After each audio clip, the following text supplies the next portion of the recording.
Eu sou o Marcos Vinícius Boschiroli, sou advogado e estou na live das 10h30 da SIC. Olá, muito bom dia a todos. Essa é a live das 10h30 da SIC, hoje segunda-feira, 27 de julho de 2020. E o nosso convidado é o Marcos Vinícius Boschiroli, que é advogado com 27 anos de experiência, pós-graduado em Direito Contemporâneo pelo Instituto Brasileiro de Estudos Jurídicos. Ele foi presidente da OAB, subseção de Cascavel, gestão 2004 a 2006, e é sócio fundador da BGO Investimentos e Participações. Muito bom dia, doutor. Bom dia a todos os associados da SIC que estão nos acompanhando. Vamos tratar aqui de assuntos que eu entendo que são de bastante interesse para a classe empresarial, e eu agradeço de pronto a diretoria da SIC pelo convite, parabenizo a SIC pela iniciativa de estar levando essas informações aos associados, principalmente nesse momento, que é um momento muito importante em que estão sendo tomadas decisões muito difíceis, num período bastante novo, onde todo mundo está enfrentando certas dificuldades.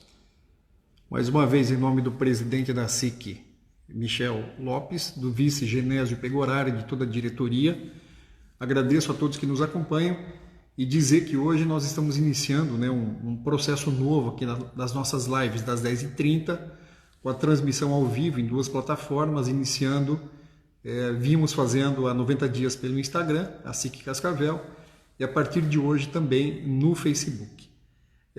O nosso convidado de hoje, então, Marcos Vinícius Boschiroli, que vai falar com a gente sobre fluxo de caixa e renegociação de contratos. Doutor, de que forma o direito, principalmente nas áreas nas quais o senhor atua e é especialista, podem ajudar as empresas? Bom, podem ajudar de diversas maneiras. Na verdade, hoje, preferencialmente, evidentemente, o ideal é que as consultas para a área jurídica se façam preventivamente, que as empresas, já é uma sugestão, tendam a dar preferência a um preventivo ao invés daquele que é muito comum no Brasil, que é o, digamos, curativo. Quando o problema já existe, quando a doença está instalada, você começa a atuar para tentar diminuir os problemas. Quando se faz uma advocacia consultiva, como nós fazemos, a gente tenta evitar que se tenha problemas, evidente que não dá para evitar todos, mas você consegue evitar uma boa parte deles. E aonde que entra especificamente a área jurídica nessa questão, e principalmente nesse momento, é a informação de como estão sendo decididas as questões que envolvem aqueles pontos específicos. Por exemplo, estão sendo suspensos os pagamentos de determinados tipos de impostos, houve regulamentação para suspender ou para diminuir ou para excluir alguns tipos de impostos em determinado período.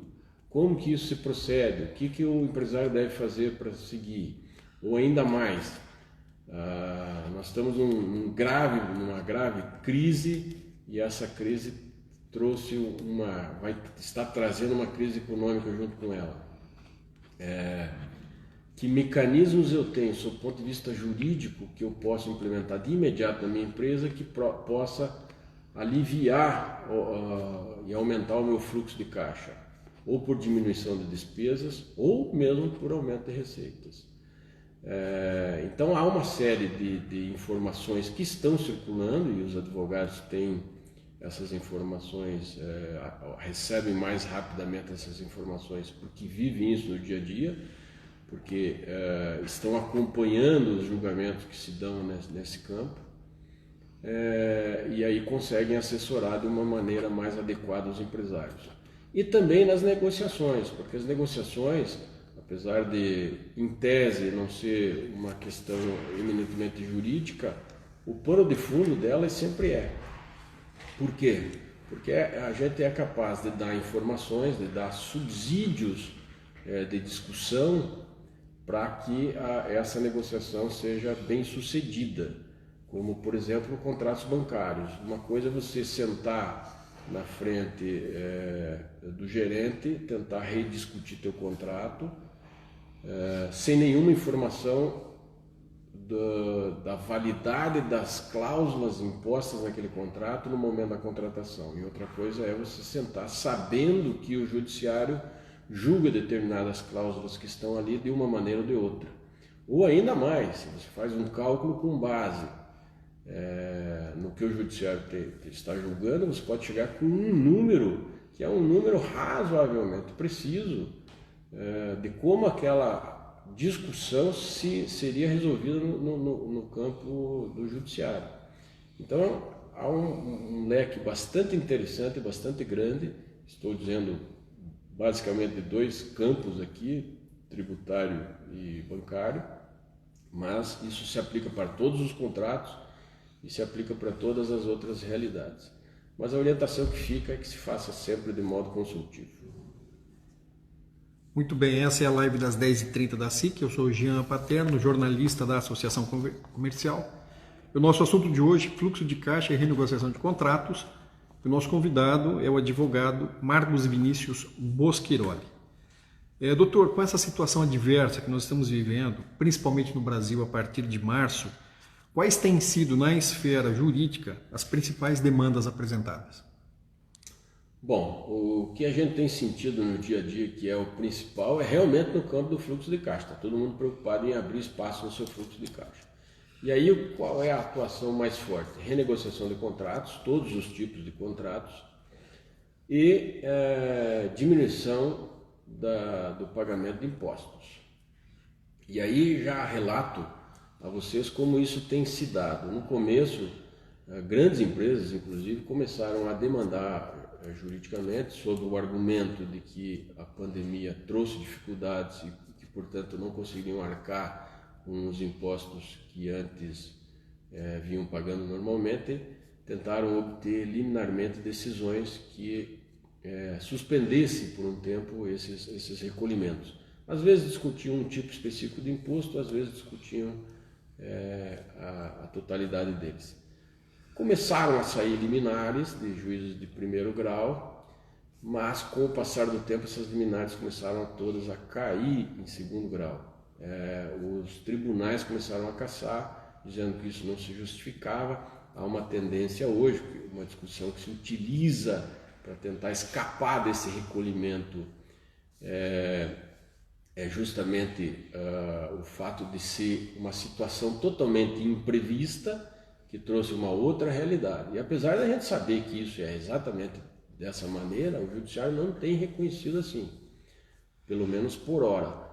Mas há algumas leis já novas que saíram e algumas resoluções de órgãos como a AGU, a Advocacia Geral da União, por exemplo, em conjunto com a PGN, Procuradoria Geral da Fazenda Nacional, que trouxeram algumas suspensões sem necessidade de discussão, ou alongamentos de dívidas que já estavam sendo pagos em alongamentos anteriores, que agora permitem novos alongamentos e redução para pagamento à vista de até 70%. Então já tem resoluções, já tem novidade nesse campo, trazida pelos próprios órgãos que são os responsáveis pelas cobranças desses impostos. Então, há uma série de coisas acontecendo neste campo. No campo da renegociação dos contratos, todo mundo já fez ou já está tentando fazer. Mas há um alerta que precisa ser feito, principalmente com relação aos contratos bancários. Por quê? Porque, de algum jeito ou de outro, entre as medidas que foram tomadas para tentar minorar os problemas decorrentes da pandemia, os problemas econômicos que a pandemia possa trazer, foi a abertura de crédito para as empresas com juros menores. O que eu tenho visto acontecer? As empresas estão pagando contratos anteriores para ficar com uma dívida de juro menor e com parcelas mais baixas. Não discuto a questão administrativa, se esse é o melhor caminho a ser feito sob o ponto de vista administrativo, essa eu não discuto. O que precisa cuidar é qual eram as cláusulas daqueles contratos que estão sendo quitados, ou que foram renegociados com dinheiro novo.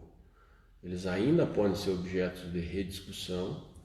Em alguns casos, os contratos contêm cláusulas abusivas, consideradas abusivas pelo judiciário, que podem ou reduzir ainda mais essa dívida, ou podem até gerar um efeito mais benéfico ainda, que é a possibilidade de recebimento de valores, porque o que havia sido pago já tinha pago o principal com juros a taxa média de mercado. Então há preciso um cuidado agora nessas renegociações, que são o caminho, sem sombra de dúvida, renegociação com fornecedores, renegociação com os locadores e assim por diante. Mas alguns cuidados precisam ser tomados, porque nem sempre o fato de você ter renegociado um contrato significa que você saiu na vantagem, principalmente nesses casos que acabei de citar, onde você pega um dinheiro novo mais barato, quita um contrato anterior, mas esse contrato anterior era um contrato que tinha te sugado durante vários anos um bom naco do teu fluxo de caixa. Então, esses cuidados que eu recomendo ter agora nesse momento. Muito bem. Essa é a live das 10h30 da SIC. O assunto de hoje, fluxo de caixa e renegociação de contratos. O nosso convidado é advogado há 27 anos, pós-graduado em Direito Contemporâneo pelo Instituto Brasileiro de Estudos Jurídicos, foi presidente da OAB em Cascavel e é sócio fundador da BGO Investimentos e Participações, Marcos Vinícius Bosquiroli. Doutor, o senhor deu várias dicas aqui, né, de como se comportar para manter o caixa minimamente equilibrado. Mas quais são as orientações do que o empresário não deve fazer para que esse equilíbrio deixe de existir? Bom, o primeiro ponto que não deve fazer, minha sugestão é que se decidiu partir para uma renegociação, que faça tão e unicamente se ela for absolutamente necessária. Primeiro, por uma questão ética, e segundo, porque se todos resolverem fazer, mesmo que o fluxo de caixa não tenha alterado, e a gente sabe que alguns setores não tiveram fluxo de caixa alterado, você apenas e tão somente vai gerar mais crise. Esse é o primeiro ponto. Então, só faça se for absolutamente necessário. E o segundo, você decidiu que vai fazer, é necessário, porque a realidade econômica mudou, muito bem. Se faça acompanhado pela orientação do seu advogado de confiança. Isso é fundamental para que você tenha o melhor resultado nessa negociação. Porque ele vai trazer com ele informações que te serão valiosas no momento dessa renegociação. E mais que isso, se você está numa situação delicada e a tua renegociação por exemplo, com um banco, há uma tendência muito clara, isso sempre foi assim, de você acabar no afã de pegar, ou de reduzir as suas parcelas e de alongar essa dívida, ou até de pegar dinheiro novo para te dar um fôlego maior, que os bancos acabem impondo um tipo de contrato mais difícil para você discutir, uma tentativa de encerrar todos os contratos anteriores e jogar uma pá de cal para que eles não sejam mais discutidos, e ainda te impor algumas taxas, etc., ainda mais salgadas, ainda que numa primeira olhada, numa primeira análise, não pareça assim, porque às vezes, vejam só, a taxa de juros representa uma situação, mas quando você vai ver a fórmula de correção monetária daquele contrato, trazia também juros embutidos, e o resultado ainda acaba sendo lá na frente mais nefasto do que você nem ter renegociado. Então, cuidado nesse momento da renegociação. Eu recomendo que se façam acompanhados dos advogados de confiança. Doutor, nós temos uma pergunta aqui do Silvio que vai exatamente nessa direção do que o senhor acabou de falar. O que ele comenta é o seguinte, que às vezes a renegociação de contrato pode ser uma armadilha, né? Então ele gostaria que o senhor aprofundasse um pouco nessa linha que o senhor vinha seguindo, de como não cair, né, nesse tipo de situação que pode ser bastante prejudicial para a empresa.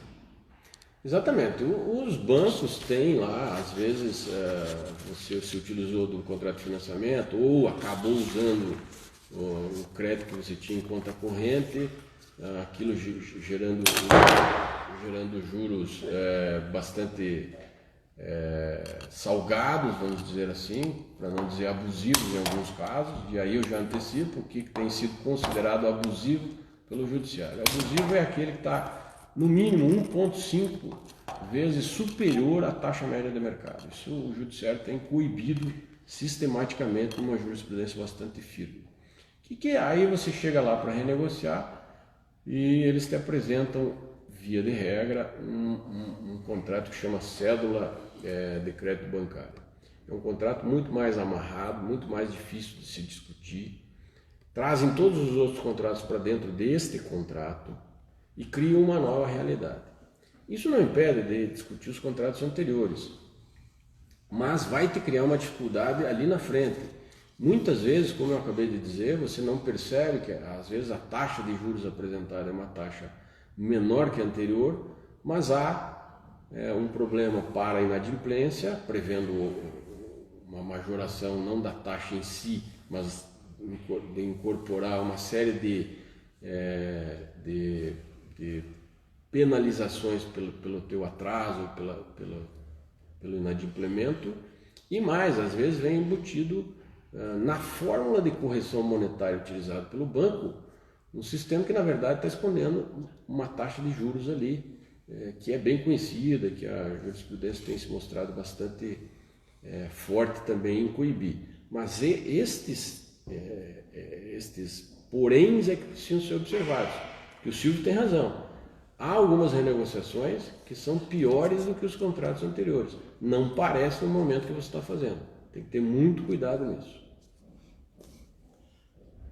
Essa é a live das 10h30 da SIC. Quem está com a gente aqui hoje é o Dr. Marcos Vinícius Boschiroli, que fala sobre fluxo de caixa e renegociação de contratos. Doutor, nós estamos há praticamente 4 meses mergulhados nessa que é uma das mais graves crises dos últimos 100 anos, um período absolutamente anormal. Na sua opinião, quais são as principais lições que essas circunstâncias todas, que são tão agudas, já trouxeram? Bom, eu acho que a grande lição que fica é que cada vez mais nós precisamos ser mais solidários, e a SIC tem sido absolutamente exemplo disso, porque essa união em associações empresariais como essa trazem justamente o que é preciso nesses momentos. Uma união dos empresários para que achem soluções conjuntas para uma situação bastante grave. Uma situação nova para todos nós, que vai exigir, evidentemente, soluções também inovadoras, e nós vamos nos precisar, em alguns casos, nos reinventarmos completamente. E aí eu gostaria de fazer um pequeno histórico aqui, não é tratar de comparar, é justamente mostrar as diferenças entre a crise que nós estamos vivendo agora, que é uma crise eminentemente de demanda, com a crise de 2008. E a crise de 2008 fala muito, nos traz muita informação sobre os problemas que a gente enfrenta em contratos de empréstimo, de financiamento, utilização de dinheiro vindo do sistema financeiro. O mundo passou por uma financiarização a partir dos anos 80, principalmente depois. Primeiro, talvez, grande problema foi em 73, crise do petróleo, etc.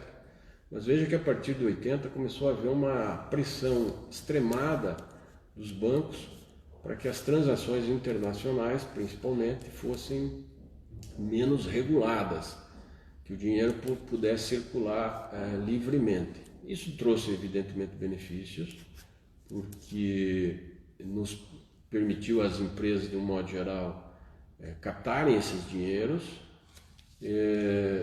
investirem nos seus negócios e ter um retorno mais rápido. Mas trouxe também um problema, porque à medida que esses bancos conseguiram ir quebrando essas regulamentações que existiam, eles foram ficando extremamente grandes e trazendo para a economia o que a gente chama de financiarização. Houve uma financiarização tão gigantesca, tão grande, que empresas, a par do seu próprio negócio, tinham ativos financeiros que geravam tanto ou mais lucro do que o seu próprio negócio, do seu objeto daquilo para qual elas nasceram fazia. E isso é uma exigência de mercado, principalmente para companhias com ações em bolsa, listadas, né, capital aberto, etc.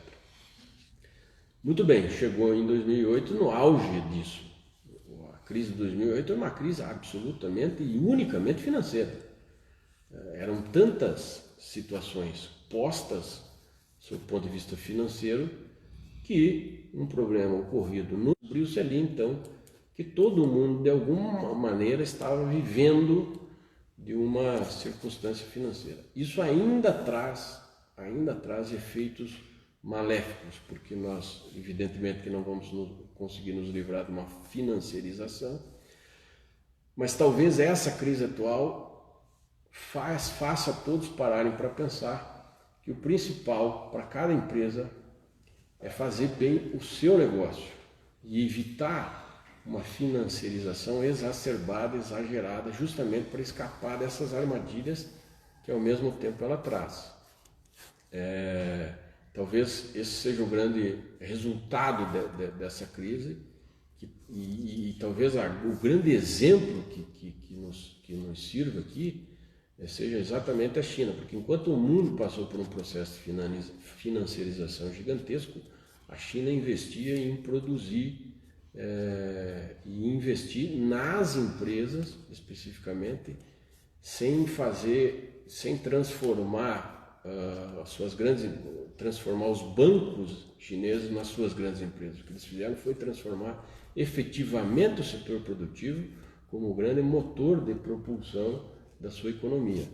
Eu acho que talvez seja esse o grande aprendizado agora, que o setor produtivo seja de fato, volte a ser o foco principal das economias dos países, abandonando um pouquinho, claro que não completamente, porque faz parte e é importante que seja assim, dessas questões eminentemente financeiras, que apesar de trazerem alguns benefícios, não geram a mesma riqueza e não geram o mesmo resultado que o setor produtivo efetivamente o faz. Eu acho que essa é a grande lição que a gente pode tirar dessa crise. Doutor, chegou uma pergunta aqui do Márcio Blasius, que é na Câmara Técnica Tributária aqui da SIC, o que ele pede é o seguinte: o que o senhor acha da efetividade e da legalidade do ponto de vista ético da OAB em relação aos negociadores de dívidas que utilizam massivamente as redes sociais e de TV? Bom, eu acho que se falar em tese, se você não falar de um caso concreto, como a própria OAB recomenda, eu não vejo problema. E eu, como disse aqui, nessa live da SIC, o importante é que essas pessoas remetam sempre nas suas falas para que os empresários ou para os destinatários de suas falas, para que eles consultem os advogados de sua confiança. Isso é uma ressalva que precisa ser fundamental por uma questão ética. Então, a gente pode vir aqui fazer essa divulgação, ou essas pessoas podem fazer as divulgações nas lives, sem esquecer de que cada empresário, de que cada empresa tem o seu advogado e que eles precisam consultar aquele advogado de confiança para que ele, então, proceda da melhor forma possível para o empresário ou para a sua empresa. Doutor, nós temos uma outra questão aqui que foi levantada pelo Carlos Guedes, que é diretor de comunicação aqui da SIC, e o que ele pede é o seguinte: qual que é a importância de contar com uma boa assessoria para renegociação de contratos? Bom, obrigado pela pergunta, Carlos, e parabéns, você é diretor de comunicação, então diretamente envolvido nas lives aí, sempre pensando na frente, sempre inovando, parabéns. Mas a importância é a seguinte: a importância é a precisão da informação. O profissional que está na linha de frente dessas discussões é um profissional que sempre está recebendo a informação de uma maneira em primeira mão, antes de tudo, ele sabe daquela informação antes dos demais, e mais, sabe como aplicar aquela informação para esses momentos. Então, acho que é justamente esse ponto-chave, a informação que ele tem, que ele detém, é que vai fazer toda a diferença. Consulte, às vezes não é o caminho a renegociação da forma como está sendo proposta, ou as opções que restam, às vezes nem é o caminho, e essa talvez também seja um outro ponto em que o profissional vai poder ajudar a decidir, dizer, talvez não seja melhor porque ali na frente isso aqui vai te criar mais problemas do que soluções. Siga um outro caminho, vamos achar uma outra solução, e às vezes o profissional também tem essa outra solução, ou desenvolvendo uma pesquisa específica para aqueles casos, também vai poder achar soluções para essa empresa, para esse empresário.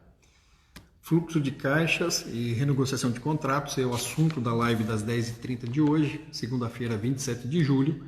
E o nosso convidado é o Dr. Marcos Vinícius Boschiroli, a quem, em nome do presidente Michel Lopes, agradeço novamente a gentileza por ter participado, né, e aceitado o nosso convite de estar aqui com a gente. Muito obrigado, Marcos. Uma outra questão importante, doutor, e que gostaríamos que o senhor comentasse, quanto ao fato de algumas instituições chegar a cobrar juros 1,5 vezes mais caros que as taxas praticadas pelo mercado, o que leva a custos tão elevados e de que forma que as empresas podem se proteger disso? Bom, eu falei do processo de financiarização pelo qual passou o mundo e o Brasil não foi diferente, mas o Brasil tem um agravante. O Brasil tem poucos players nesse mercado. O Brasil tem poucos opções para os empresários irem buscar o seu dinheiro. Tem surgido ao longo dos últimos anos opções, evidentemente, mas ainda são poucas e pequenas comparados com, na verdade, 4 grandes bancos que dominam o mercado e têm imposto essas taxas de juros sem muita discussão. Talvez aí os bancos públicos não estejam fazendo o papel que deveriam fazer para puxar esses juros para baixo. E acaba que, se veja bem, tem duas gravidades na afirmação. Não vou dizer que seja sempre, mas é comum que aconteça de você pegar contratos com 1,5 vezes a taxa média de mercado, 2 vezes taxa média de mercado, até 2,5 vezes taxa média de mercado, que é uma taxa média elevadíssima. Nós não estamos falando de uma taxa média razoável, estamos falando de uma taxa média absurda, porque poucos bancos estão dominando completamente o mercado financeiro nacional. Então isso cria um problema bastante grave. Mesmo você pagando a taxa média de mercado, você já está pagando um juro altíssimo. 1,5 vezes, aí o judiciário começa a entrar em campo e dizer, opa, isso é abusivo, ele considera abusivo e afasta essa cobrança para aplicar as taxas médias de mercado. Mas basicamente, por que se paga tão caro? Porque existem poucos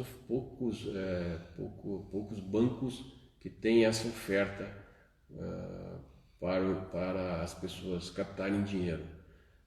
Quando tivermos um número de players maiores, isso começa a mudar. A realidade mudou também porque as taxas agora foram reduzidas, mas vejam só a dificuldade que você tem para transformar uma taxa Selic hoje de 2 e poucos por cento ao mês para fazer chegar isso no consumidor. Não tem se conseguido,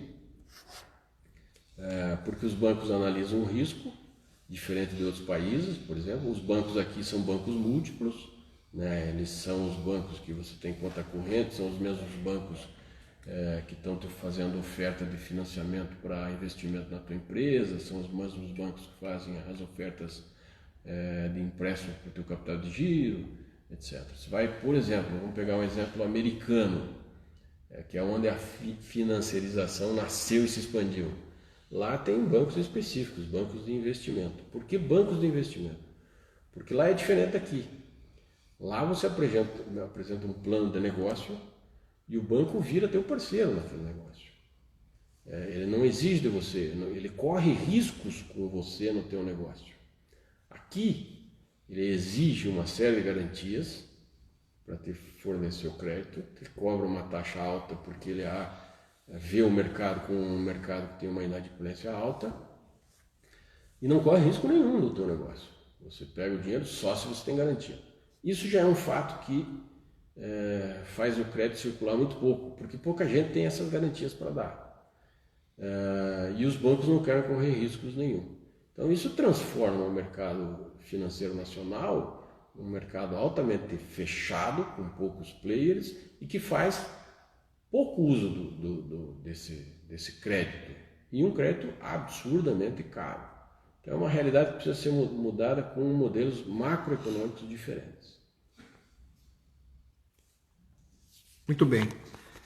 Doutor, recentemente a SIC e a Mediarb fizeram uma parceria, criaram um canal de mediação e arbitragem chamado MediaSIC. E que aqui para a gente, de certa forma, para os empresários ligados à entidade, é uma novidade, né? E esse tipo de recurso, esse tipo de instrumento, na opinião do senhor, ele também pode ser empregado para facilitar a renegociação de contratos? Excelente pergunta, Jean.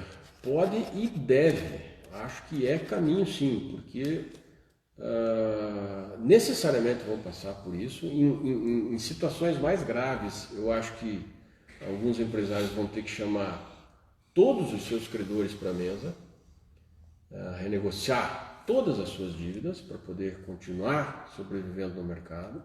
E aí esses centros de arbitragem, de mediação, na verdade, aqui da SIC, podem ser fundamentais para que se ache uma solução que atenda os interesses tanto de credores quanto dessas empresas devedoras.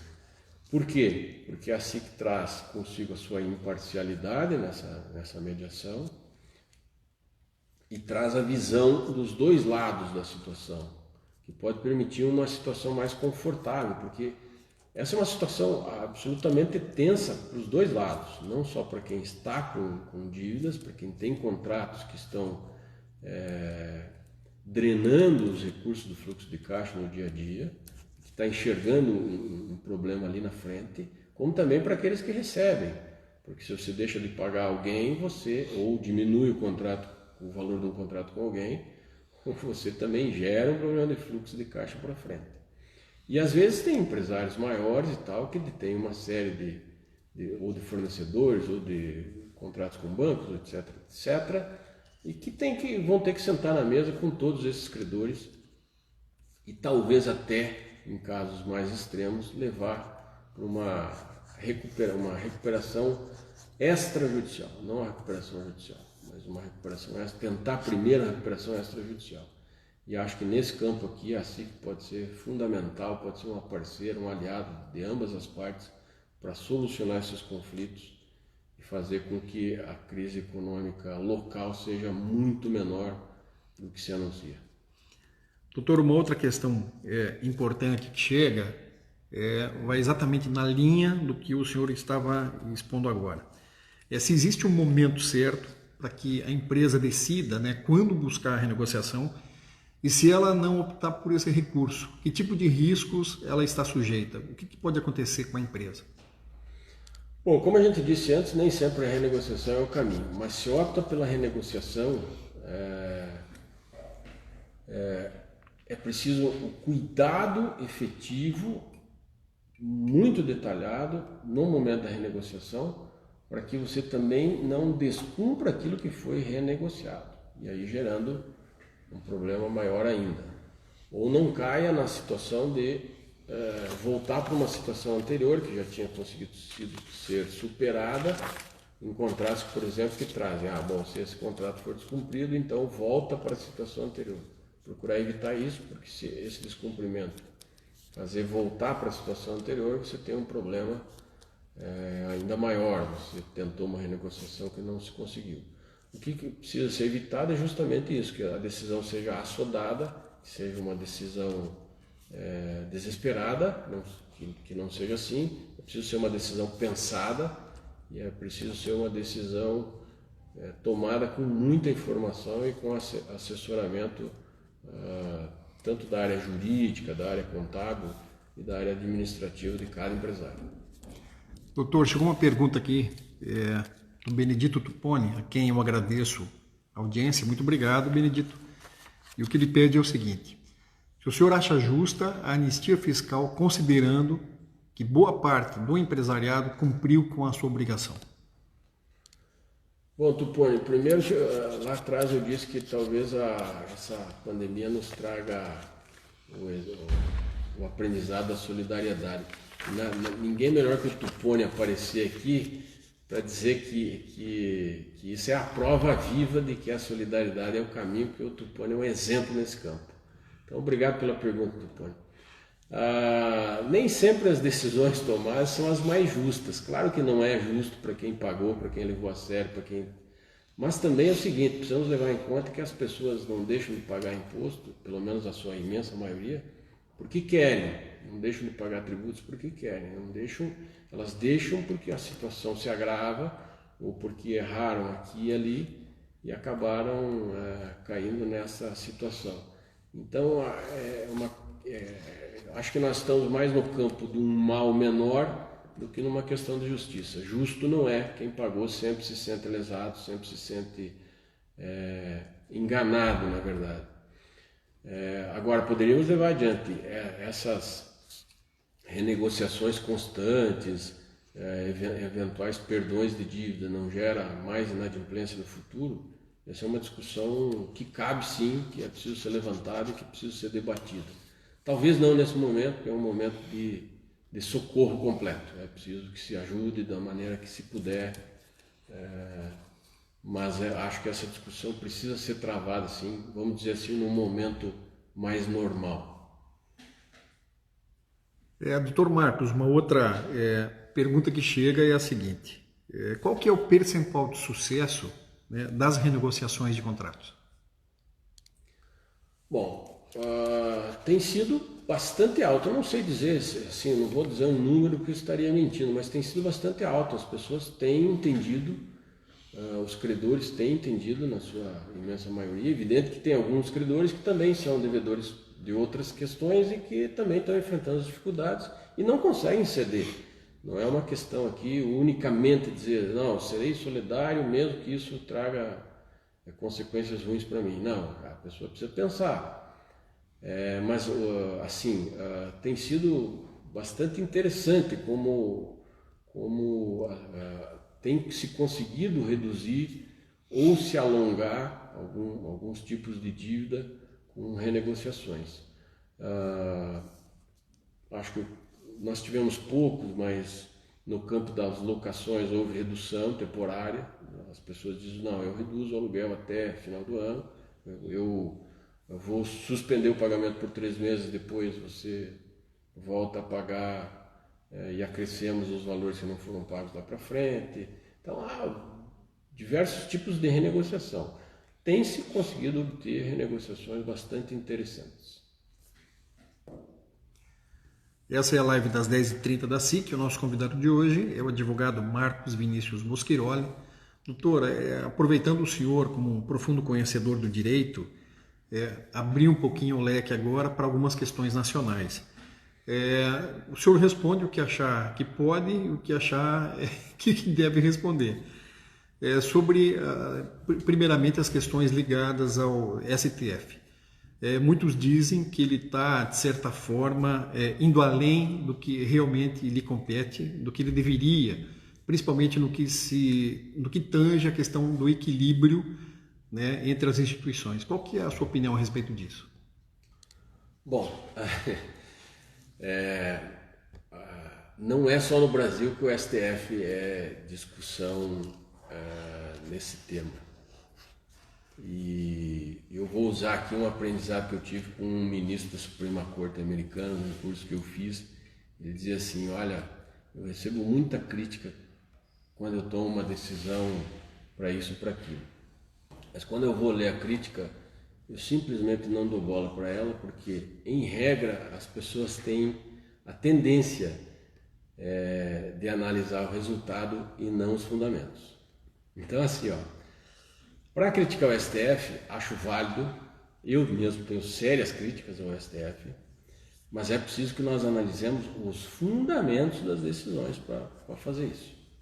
Só o resultado não dá para levar em conta. Acho que o STF, com relação a harmonia entre os poderes não avançou, acho que tomou as decisões que deveria ter tomado. Mas acho que, por exemplo, talvez um ponto, mas isso é uma questão particular minha, é uma questão de entendimento.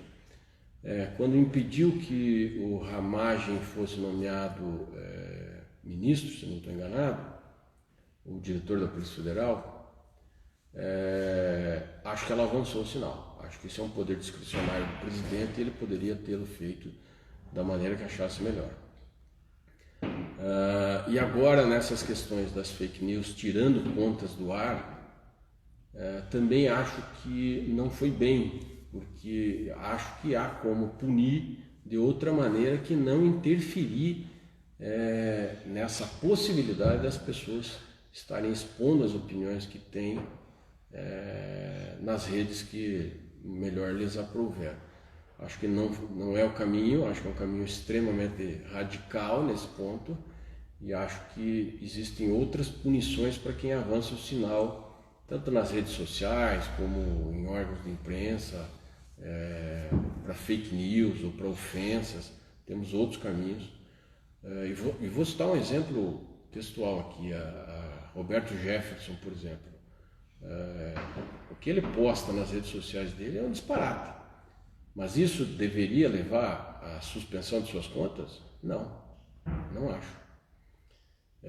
Então, acho que avançou certos sinais, sim, em alguns momentos, mas com relação, acho que não feriu a harmonia entre os poderes, à exceção desse problema da nomeação do diretor da Polícia Federal, que talvez tenha avançado um pouco. Mas são instituições ainda não extremamente experimentadas, vejam, nós não temos uma democracia longeva, é uma democracia meio acidentada, as instituições estão em plena evolução e eu acho que nós vamos chegar a bom termo. E acho que, e mais, o país vive um outro problema, não é o STF, o problema é que um colunista da Folha e um constitucionalista de mão cheia chamado Conrado Rubner Mendes chama de magistocracia. E esse talvez seja o problema que nós nos devemos ater, e não ao problema específico do STF. Doutor, uma outra situação que está suscitando vários debates em âmbito nacional são algumas posições do presidente da OAB, o Santa Cruz, a respeito de vários assuntos que muitas pessoas entendem que não seria nem a alçada da OAB, né? Uma das mais recentes e uma polêmica que ele está gerando é que a OAB se posicionaria contra a proposta de reforma tributária do governo. O senhor, e que ele também agiria de forma ideológica. O que o senhor pensa a respeito disso? As decisões da OAB não são decisões tomadas unicamente pelo seu presidente. Eu não conheço, li que haveria uma ação eventualmente da OAB com relação à questão da reforma tributária. Não conheço ela profundamente, não sei qual é a ideia que teria a OAB e não posso julgar. Com relação a uma questão ideológica, não acho que a OAB tem sido uma voraz crítica dos governos de momento. Foi assim com o Lula, com o presidente Roberto Busato, por exemplo, um crítico severíssimo do governo Lula. Para usar um linguajar bastante simples, ele bateu duro o tempo todo no governo Lula. Até cunhou um termo interessante na época que combatia-se firmemente o nepotismo. O presidente da ordem de então falou: bom, o PT inventou agora o nepetismo, né? Porque não nomeia parentes, mas nomeia companheiros. E eu gosto da OAB de pé trocado, assim. O governo está de um lado e a OAB é uma crítica severa.